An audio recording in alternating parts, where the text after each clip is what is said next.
அஸ்ஸலாமு அலைக்கும். Welcome to Minmini kitchen and blocks. இன்னைக்கு ரொம்ப டேஸ்டியான ரோட்டுக்கடை மசாலா பூரி எப்படி செய்யறதுன்னு பார்க்கலாம். இந்த மசாலா செய்யறதுக்கு என்னென்ன பொருட்கள் தேவை, அதோட அளவுகள் எல்லாம் டிஸ்கிரிப்ஷன்ல கொடுத்துருக்கேன். கண்டிப்பா செக் பண்ணி பாருங்க. இப்போ பூரிக்கு தேவையான மசாலா செய்ய ஸ்டார்ட் பண்ணிடலாம். குக்கர்ல ஊற வச்ச பட்டாணி, அதுக்கு தேவையான தண்ணி சேர்த்துக்கலாம். நான் 200 கிராம் பட்டாணி எடுத்திருக்கேன். அதுக்கு 600 ml தண்ணி சேர்த்திருக்கேன். அது கூடவே தோல் சீவன 2 பெரிய உருளைக்கிழங்க கட் பண்ணி சேர்த்துக்கலாம். இப்ப குக்கரை மூடி மீடியம் ஃப்ளேம்ல 3 விசில் விட்டு எடுத்துக்கலாம்.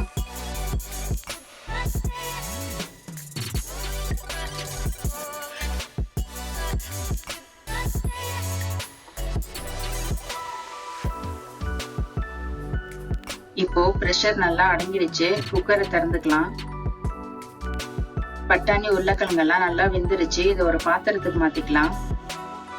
இப்போ அடுப்புல ஒரு கடாய் வச்சுட்டு சூடானதும் தேவையான அளவு எண்ணெய் சேர்த்துட்டு எண்ணெய் காஞ்சதும் பட்டைக்கிராம்பு தாளிச்சுக்கலாம். பட்டைக்கிராம்பு நல்லா பொரிஞ்சதும் ஸ்லைஸ் பண்ணி வச்சிருக்கிற வெங்காயத்தை சேர்த்து நல்லா வதக்கிக்கலாம்.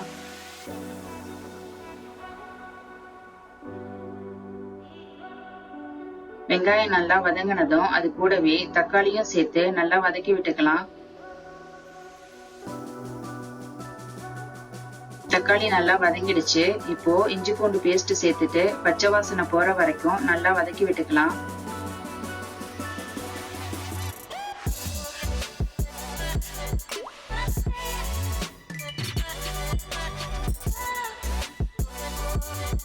இஞ்சி பூண்டோட பச்சை வாசனை எல்லாம் போயிடுச்சு. இப்போ இதுக்கு தேவையான உப்பு, மசாலா பொருள் எல்லாம் சேர்த்து நல்லா வதக்கி விட்டுக்கணும்.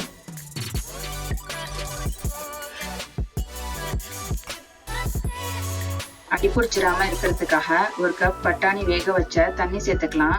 இப்ப இதையும் நல்லா கலந்து விட்டுட்டு மூடி போட்டு ஒரு 10 நிமிஷத்துக்கு லோ ஃப்ளேம்ல நல்லா கொதிக்க விட்டுக்கணும். இப்ப மசாலாவோட பச்சை வாசனை எல்லாம் போயிடுச்சு. இதுல வேக வச்ச பட்டாணியும் மசிச்சு வச்சிருக்கிற உருளைக்கிழங்கையும் சேர்த்து நல்லா கலந்து விட்டுக்கலாம்.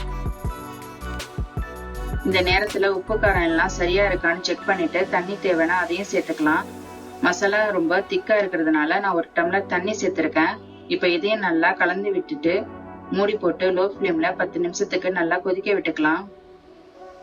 அவ்வளவுதான், ரொம்ப டேஸ்டியான பூரிக்கு தேவையான மசாலா ரெடி ஆயிடுச்சு. நான் ரெடிமேட் பூரி தான் எடுத்திருக்கேன். பூரி வத்தல் கடையில கிடைக்கும்ல, அதுதான் பொரிச்சு வச்சிருக்கேன். அப்புறம் எக்ஸ்ட்ரா டேஸ்ட்டுக்காக வெங்காயம், தக்காளி, கேரட் எல்லாம் எடுத்திருக்கேன். இப்ப இது எல்லாத்தையும் ஒரு பிளேட்ல அரேஞ்ச் பண்ணிக்கலாம். ஒரு பிளேட்ல 5-6 பூரி நொறுக்கி சேர்த்துட்டு அதுக்கு மேல மசாலா சேர்த்துக்கலாம். எனக்கு மசாலா நிறைய பிடிக்குங்கிறதுனால நான் அதிகமா சேர்த்திருக்கேன். உங்க விருப்பம் போல சேர்த்துக்கோங்க. திரும்பவும் 5-6 நொறுக்கின பூரி அதுக்கு மேல மசாலா சேர்த்துட்டு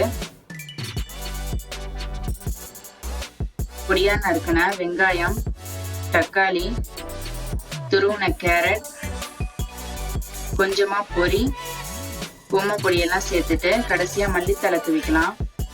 சுட சுட ரோட்டுக்கடை மசாலா பூரி இப்ப ரெடி ஆயிடுச்சு. கண்டிப்பா இந்த ரெசிபியை நீங்களும் ட்ரை பண்ணி பாருங்க. எப்படி இருந்துச்சுன்னு எனக்கு கமெண்ட்ஸ்ல சொல்லுங்க. இந்த வீடியோ பிடிச்சிருந்தா லைக் பண்ணுங்க, ஷேர் பண்ணுங்க. மறக்காம மின்மினி கிச்சன் அண்ட் பிளாக்ஸ் சேனலை சப்ஸ்கிரைப் பண்ணிக்கோங்க. தேங்க்ஸ் ஃபார் வாட்சிங்.